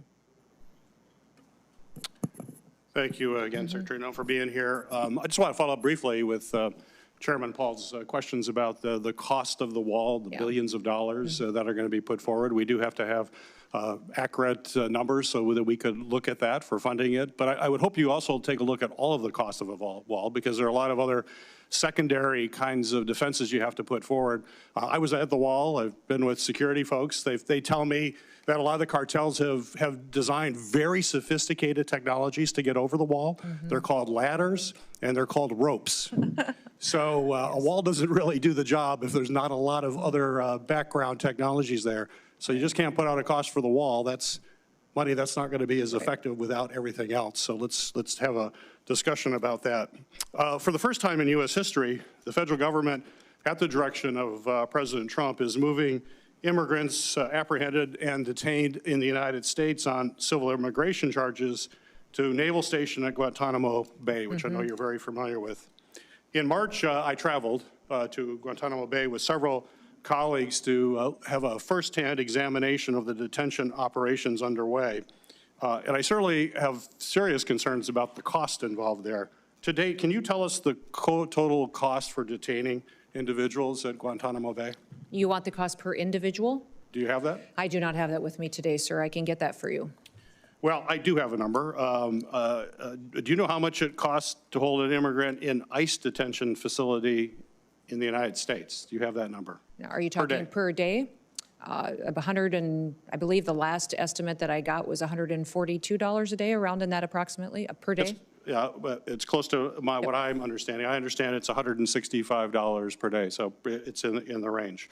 I'm still waiting for detailed financial information from this administration from my time to Guantanamo Bay. In fact, a letter with Ranking Member, or Chairman Paul and the Ranking Member together, we wanted more information on the costs there. When I was there, the 2-month cost estimate for operations was $43 million when we were down there talking to the officials there. And that does not include transportation to and from the island. We find that people are sent to the island and then they're sent back to the United States again before they're sent out. I'm not sure why we have all those costs. We have plenty of ICE facilities to keep them here. Why you have to send them there and back. And on the day that I visited, there were 87 people in custody. And my understanding is that's a pretty normal number. At that time, at least. So my back of the napkin calculation, we're waiting for your numbers, is that it's costing about $100,000 a day to keep someone at Guantanamo Bay. Man, this is like ripe for Doge. Why is Doge not down there? We're spending $100,000 a day to keep someone at Guantanamo, and we fly them down there, we keep them there a while, then we fly them back to the United States. Or we could keep them here for $165 a day. I think that's kind of outrageous. So, I'm concerned by the staggering cost of this, and I would hope, Secretary, you could commit providing this committee a detailed breakdown of the total cost of that operation there. There were just a sea of empty beds. There was all sorts of security folks and nobody in those beds, which is why it's so expensive. So Chairman Paul will probably use this on his Festivus report later, I'm sure, of outrageous government spending, and I'll look forward to seeing that. Secretary Noem, are you familiar with Section 872 of the Homeland Security Act of 2002? It sounds familiar, sir. You'll have to remind me the topic, yes. Well, Section 872 requires you, as Secretary, to provide a 60-day notice to Congress of any creation, deletion, consolidation, or alteration of organizations within the department that are not required in statute, which must include an explanation for the rationale behind any charges. It also prohibits you from making any changes to offices in the status. So my question for you is, why have you not provided notice to Congress of the changes you are making at the department? And will you be doing so in the near future? And will you include intended reduction in forces in that? For example, you've already terminated virtually the whole Civil Rights and Civil Liberties Office staff without any communication to Congress about your intent. And the only letter yesterday claiming all of the statutory responsibilities would be met, you sent a letter, but it conflicts certainly with the whistleblower disclosure that I received last week. So please explain to the committee why you are not following this law. Well, Senator, we are following that law. Those offices that you referenced are still open and functioning and providing their duties as required, but they have been right-sized. Many times the Office of Civil Rights and Civil Liberties, or the Ombudsman Office, which you and I visited about before, had grown quite expansive. They were used as a political tool, suing and attacking each other and censoring individuals and not doing the job for which they were created. So we've right-sized them, put them back on mission, and if there would be an instance to where notification is required, I certainly will follow that. Time has expired. Senator Moreno. Thank you again, Secretary. So following up on the themes that were just brought up, it seems to me that the most common sense answer and the least expensive way to house criminal aliens in the country is to not allow them to come here in the first place. Right? So it's whether it's $160 a day, $100,000 a day, it should be $0 per day. And I hope that my Democrat colleagues, let's just codify what President Trump has done and prevent criminal aliens or anybody from entering this country illegally. That seems like the most fiscally conservative thing. So I hope when you're talking about these questions to the Secretary that we just say, let's just stop allowing people to come into the country illegally. By the way, that doesn't mean we don't want people to come here legally. Mm-hmm. That's the hypocrisy I just don't understand. When you're decrying the cost of housing criminal aliens, but you turned a blind eye when we had 10 million people come into this country illegally. Shifting gears real quick, you were a governor. Would it surprise you to learn that you're rated one of the top 5 most fiscally conservative, frugal governors in America last year? No, it wouldn't surprise me. I worked hard at making sure we were accountable to our taxpayers. So you are going to commit, and I think it'd be obvious, that when you are appropriated money through the reconciliation process to help you do what you need to do, that you're going to be as fiscally prudent with that money, correct? That is correct. All right, so let's talk about what they need. Certainly there's a wall, but wall by itself, to Senator Peters' point, doesn't accomplish the mission. There's all kinds of advanced technology. I was visiting Anderle. They have some incredible technology for detection that makes the Border Patrol agents' lives. You're looking at technology like that, right? Oh, absolutely. That's one of the discussions that we've had quite often with members of Congress and in these committee hearings, is just the wall will look very different based on where it is. Plus, the wall was never finished, even where you have a steel bollard wall. Many times they erected the steel bollard wall, but didn't build out the technology to support it and to keep individuals from throwing ladders and ropes over them. There's a whole system that was designed to operate together. And even when the wall was built, President Trump was never given the opportunity to complete the system that would actually secure it much better than just simple infrastructure. Sure. So physical barrier, tunnel detections. Yes. Technology surveillance. And some of these technologies can determine the difference between an animal and a human, can direct Border Patrol agents safely, let them know what they expect when they're there. So those are all the technologies. Let's talk about another part of what I would call the wall, which is the human element. How was the morale of the Border Patrol agents when you got there? When you took over day one and you visited them, kind of describe briefly what that was like. Well, they were very discouraged. If you remember, many of us I think you're being kind of discouraged. They were not allowed to do their jobs. They hired on to Border Patrol and ICE. I would say it's the same story, to do a job, and they weren't allowed to do that by the last administration. So now they're. So there's recruitment challenges. Oh, there was, but not anymore. I mean, Border Patrol has a dramatic increase. We have to make sure we pay them properly. That's correct. So that's part of the money, right, that we have raises for them. Near and dear to my heart is the automobiles that they use there.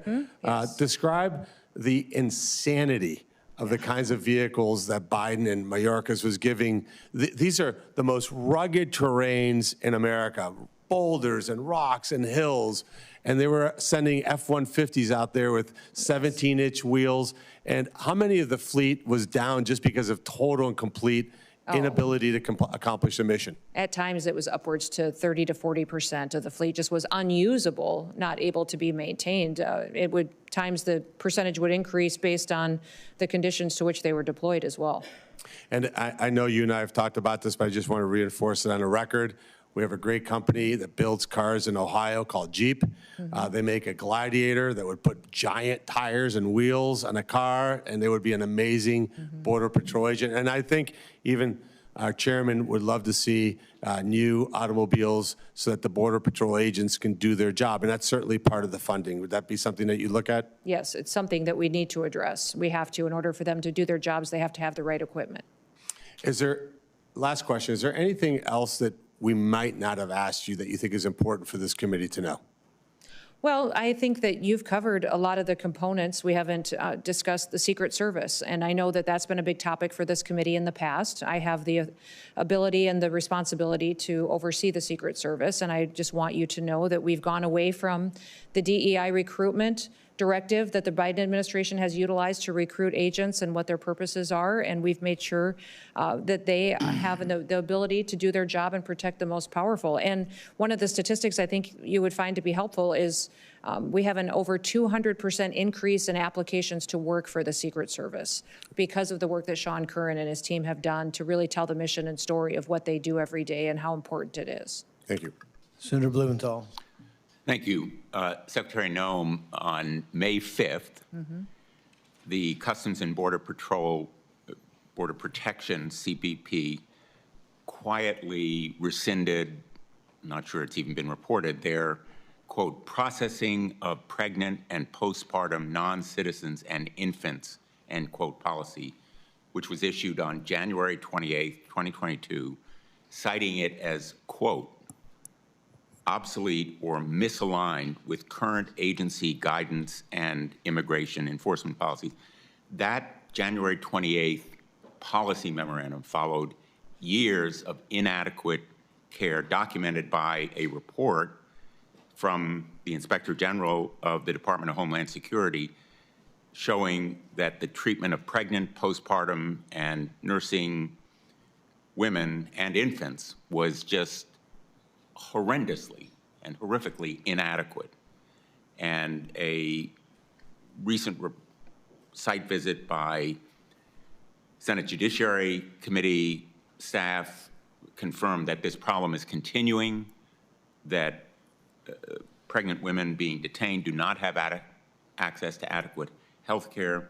Do you agree or disagree that babies and pregnant women within CBP and ICE custody should receive care that are tailored to their specific needs? And why, in God's name, would that policy be rescinded providing that care?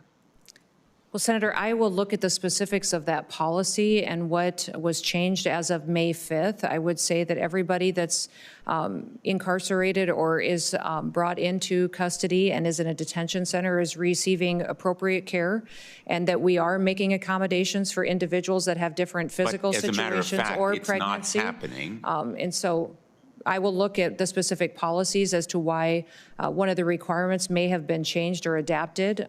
If you have a specific to point out, that would be fantastic. You don't know about this policy? I do know about the policy change, but I've looked at the guidelines of how we handle individuals that are pregnancy. You do know about the policy change. How could you allow it to happen? Well, sir, what are you finding wrong with what we do with individuals who are pregnant that are in our detention centers? Is there concerns I should be addressing? Women who are pregnant or who have just had a child and their infant babies are not receiving adequate medical care. Everybody receives medical care. Concerned? Everybody receives medical care that is in our custody, and even if they are going to be returned, even if they're going to be returned back to their home country, we are making sure that they have medical care in their home country before they are sent there. So that is something that we do very diligently, is to make sure that anybody who has a medical issue, a concern, something that needs to be addressed is taken care of in those detention centers. What you are telling me right now is factually untrue. No, it's actually But more important, you permitted a policy to be rescinded that provides for adequate care because it was, quote, obsolete or misaligned with your agency's guidance and immigration enforcement priorities. How can you sit here and tell us that caring for pregnant women or infants or women postpartum is misaligned with your priorities? Yeah, everyone who's in our care and in our detention centers receives medical care that is appropriate to them and their specific condition. Absolutely, that is happening. You're about to lose a fifth of your workforce in FEMA, correct?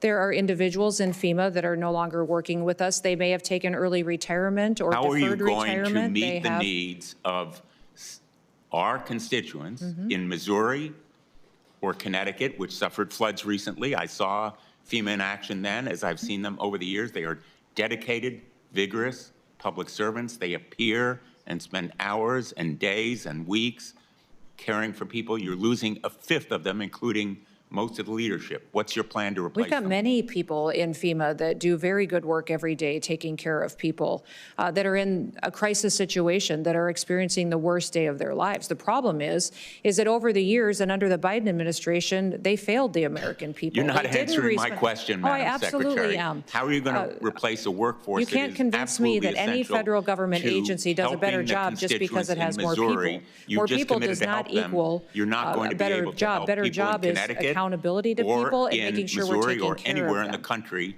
if you don't have the dedicated public servants in FEMA and you're losing them. Time has expired. Senator Kim. Thank you, Chair. Madam Secretary, I saw the proposed budget, and it showed a decrease for FEMA non-disaster grants. It was a proposed cut of about $646 million, but it didn't clarify what programs you thought that needed to be cut. So I guess I just wanted to ask, is the nonprofit security grant program one that you're considering cutting? Well, we're having discussions with the White House on grants that will be continued in the future. The president firmly believes that FEMA needs to be eliminated as the way it stands today, that it needs to be reformed, and that states and local governments should do emergency response with the support of the federal government. So he believes it shouldn't be in the long-term recovery, 20 years later, still waiting to make claims to go out. And many of the grant programs within FEMA were moved over into climate change priorities. They were moved over into building bike paths and shade infrastructure and planting trees, when really, if it is a disaster and if we need to mitigate something happening in the future, we should be building better roads and bridges and putting in bigger culverts in areas that need to be addressed, not necessarily planting shade trees in parks with disaster recovery dollars. And that's what people need to remember, is all of these dollars that come from these grants, many times they're pulling out of that disaster recovery fund. So I think this evaluation of every single grant is appropriate. Many of them, after they're evaluated and are found to be appropriate, they're deployed. But that examination is something I take very seriously, that I need to do to make sure it's on task for why that grant was established. Look, I'll just say point blank, I think the answer should have been a clear no. And I think that there's very strong bipartisanship here in Congress, especially in the Senate, to protect the nonprofit security grant program. It's literally the best tool that people in New Jersey are telling me is needed to be able to counter anti-Semitism. You know, I can't tell you the number of synagogues and temples that are lined up to try to get this type of funding. In fact, you know, given the rise of anti-Semitism that we have in our country right now, you know, we should be surging resources, not cutting. So, you know, I would hope that you'd have a more declarative no in that vein. And because, you know, I'll be honest with you, I've been trying to see if we can dramatically increase funding to the nonprofit security grant program to try to fight this scourge of anti-Semitism. So I guess I just want to ask you, would you be open to supporting an increase in funding to the nonprofit security grant program if I'm able to work with some of my colleagues to be able to do that? We definitely have seen the value in that program and are willing to discuss this with you. What I would say is that we have to do an evaluation to make sure those dollars are going to the appropriate entities that they were intended. So they have been very important for many different people in different communities, and I recognize that. This evaluation and work with you on how that program can be improved will be very important. Well, look, I want to engage with you on this further, because when we're hearing this language about abolishing FEMA and whatnot, you know, one of the elements that people have raised most concerns about is what does that mean for the nonprofit security grant program. So I really do urge you to work with me and this committee to have a declarative stance on that, so people, especially those concerned about anti-Semitism, can have clarity on what comes next. You did raise the FEMA Review Council, which you said is going to be meeting for the first time today. I just wanted to see, because we've talked about this before, about what comes next. I wanted to see if you would commit to working with this committee and hearing our perspectives as part of the council's work and giving us an opportunity to engage before the committee concludes their work and finalizes recommendations. Is that something you can commit to? Yes, absolutely. There are several things that FEMA does that need your input, statutory requirements.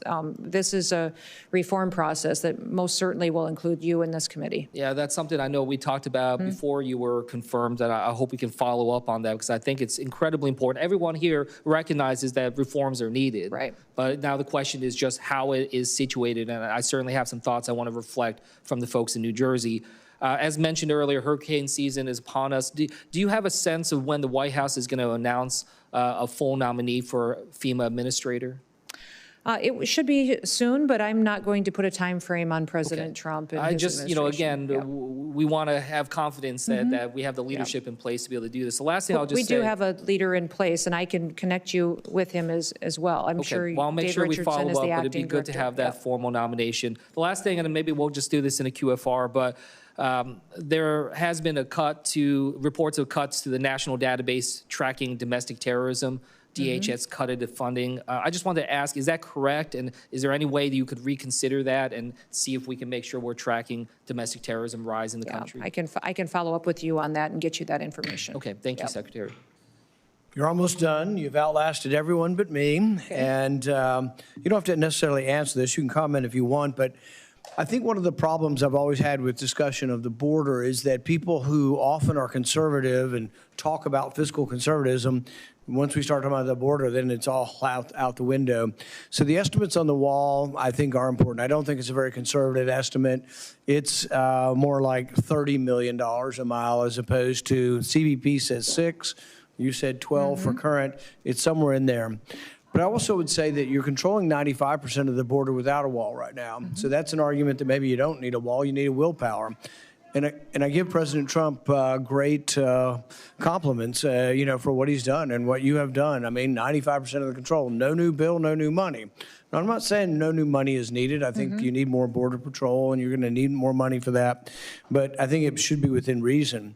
Now, if I were in charge of the border, though, and I wanted immediate control and I wasn't quite there yet, I would put 100 helipads down, concrete, about 50 yards by 50 yards, and I'd put 100 helicopters along the border every 10 miles, and I'd simply use technology to patrol the border, and I'd pick anybody and everybody up who crosses the border illegally with the helicopters.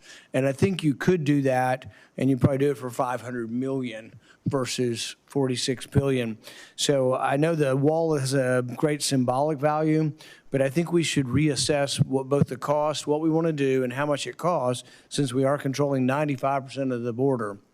I think part of it is you've moved some money forward that needs to be replaced. So I'm not against or calling for no money, but I do think that the $46 billion is not justified unless we see something else from the administration. Okay. Thank you for your time today and your commitment to work with the committee. The hearing record will remain open until 5 p.m. May 21st, 2025 for the submission of statements and questions for the record. The hearing is adjourned. Thank you. Thank you, Mr. Sherman.